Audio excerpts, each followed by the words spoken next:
I would like to know if there's any other suggestions on breaking the cycles of generational trauma and making parenting easier. So I have a framework that I use with my clients, and we don't work through it in order, but we kind of work through it naturally, how things come up. And it's called the capable framework. And so the first part of the framework is commitment. That's a C, commitment to your personal growth, commitment to the changes that you want to make in your life. Like you had just said a couple minutes ago, that if you are realizing, like, this is not how I want to be living my life, then you have to make that commitment to make the change because nobody's going to change your life for you. And then the next step of that is the awareness, because you can't change what you're not aware of. Okay, you're unhappy with how things are going. You're unhappy with how you're showing up in your life, in your friendships, in your relationships, in your career. So what is going on for you? What messages are coming up? When are you triggered? When are you feeling overwhelmed and like you're not supported? So bringing awareness to what's going on in the body before you could bring awareness to the triggers and the emotions and the messages that are underneath it.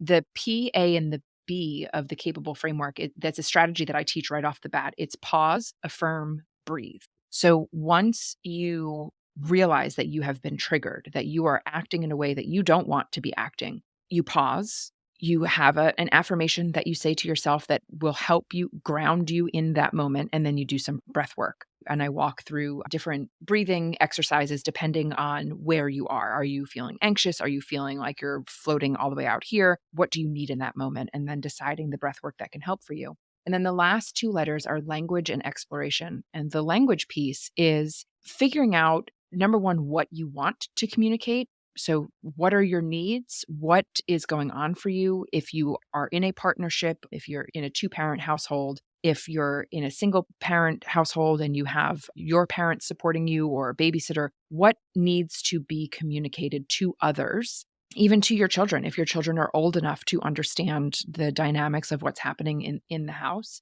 And how do we make repairs with those around us?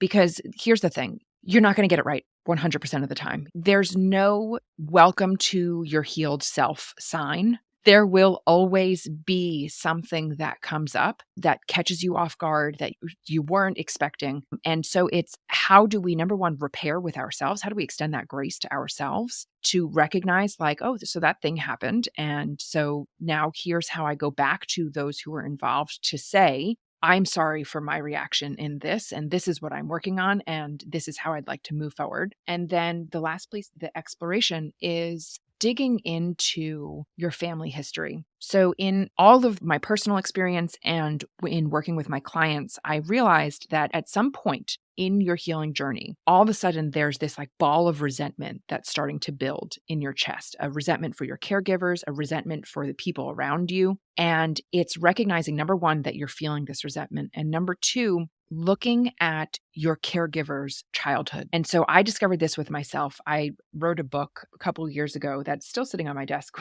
waiting to be published. But as I wrote the book, I realized that I was holding on to a lot of anger and resentment towards my parents. And I couldn't release the first version of this book because it basically read as a, I hate you. Look what you did to me. When I went back and read that book, I realized, okay, there's a lot of resentment here. I need to work with this. And I dove into my parents' childhood experiences. And I realized that the things that happened in my own childhood were not because of me. It wasn't my responsibility. It wasn't because of who I was or how I was. And it also wasn't because my parents were trying to ruin my life. My parents were parenting from a place of comfort, a place of what they knew, just as I was parenting from what I knew. And so as I dove into this family history of my parents and my grandparents, and even as far back as my great grandparents, I realized the generational trauma that had been passed down over generations. I realized why my family did and said and acted the way that they did. And it kind of gave me this ability to extend them the grace, the understanding that, oh, I get this now. It doesn't excuse their behavior. It doesn't make what they did right, but it makes it easier for me to forgive them because they were doing the best that they could with the resources that they had. And so I incorporated that into my framework because I think it's a really important piece to your healing. Otherwise, you end up like you're trying to heal yourself, but then you become pissed off at everybody else that came before you. And so it kind of frees you from that feeling that can really drag you down. So that's the framework. That's what I use for with my clients. And it's been so powerful for myself. And I've used it with a bunch of women right now. And it's been really wild to see how those steps and those strategies within the framework really move them along the healing journey and free them to build a life that they see for themselves. Yeah. I've seen that a lot with people ultimately when they decide to start healing, how much resentment comes up for how they were treated as a child. And it's like, yeah, you don't really know what someone's going through. And they were probably just trying to survive, or they didn't know how to do it because they weren't taught how to do it. And again, it's like looking at how many resources we have now to be able to help us, support us, coaches, like so many things Mhm. like that just wasn't feasible then. Mm-mm. And there's a quick story that I wanted to mention. I saw this TikTok and like a really popular guy was talking about how he was in a coffee shop and there was a mom with her child who had some sort of special needs. Okay. And this child did not want to be in the coffee shop. And the mom was just like, just let me get my coffee and get out of here. You feel for that. Like, oh, you just I need my coffee. I get that. Well, there was this man who was just getting irritated and aggravated that this child was acting out in public. Mm. And he went up to the woman and said, "If you don't shut your child up, I will." You obviously could see the rage in this woman. I want to say Mhm. he said something before that. So that was like his final straw to say, like, if you don't, and that's obviously crossing the line. And everybody in the coffee shop saw what was about to happen and they got the guy, they pretty much threw him out.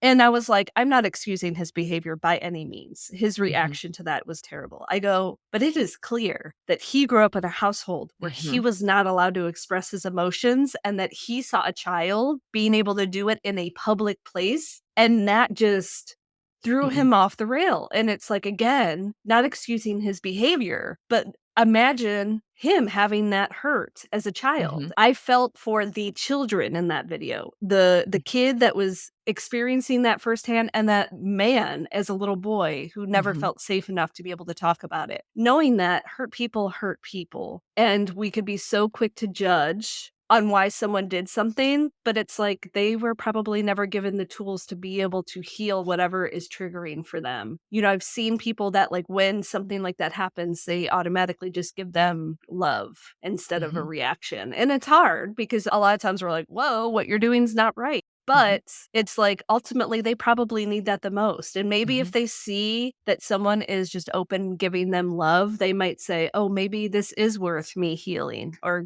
getting therapy and working through this." Right. Yeah. Oh, when you told that story, I got chills because I am very much the same way that when I see somebody losing their head in public, I immediately go to what was their childhood experience that led to this moment. Again, it doesn't excuse their behavior. It doesn't make what they're doing okay, but it helps you to extend that grace to their inner child that is so desperately wanting the connection and the love that they didn't get. And that's part of why I do the work that I do. As a teacher, saw you have the bullying in the schools, how kids treat one another. It broke my heart because I could see the pain that the bully has, that I could see the pain, with the gun violence that we have and the wars that are going on. Like my initial reaction is always, tell me the suspect's background. I want to know about their childhood. I want to know how they were raised. And it doesn't excuse their behavior 100%. Like they hurt somebody, they have to pay the consequence for it. And it doesn't make it any easier for us on the other side as the victims. But the way that people experience their childhood and how it manifests in their actions as an adult, there is a direct connection between the two. And the more we're able to have grace for other people's inner childs and experiences, I think that the world would be a gentler, kinder, safer place for everybody. Yeah, for sure. I also think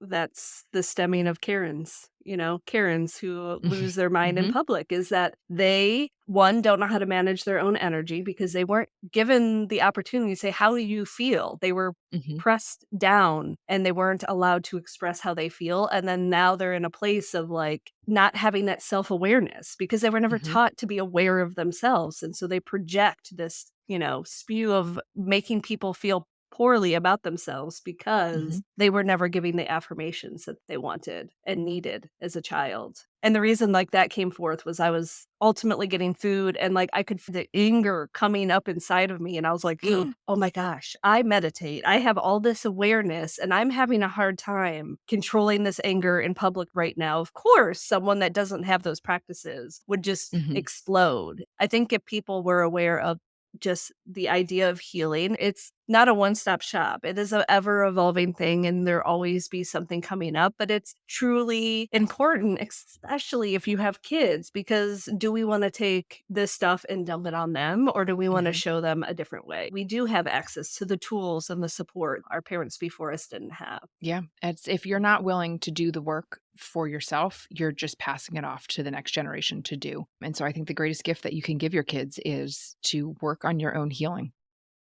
Welcome to Floductivity, the channel that guides you on a transformative journey towards spiritual wisdom, self development, and healing practices, all aimed at elevating your intuition and aligning you with your soul's purpose. I'm your host, Kara Dempsey, and I'm thrilled to have you joining me today as we learn together.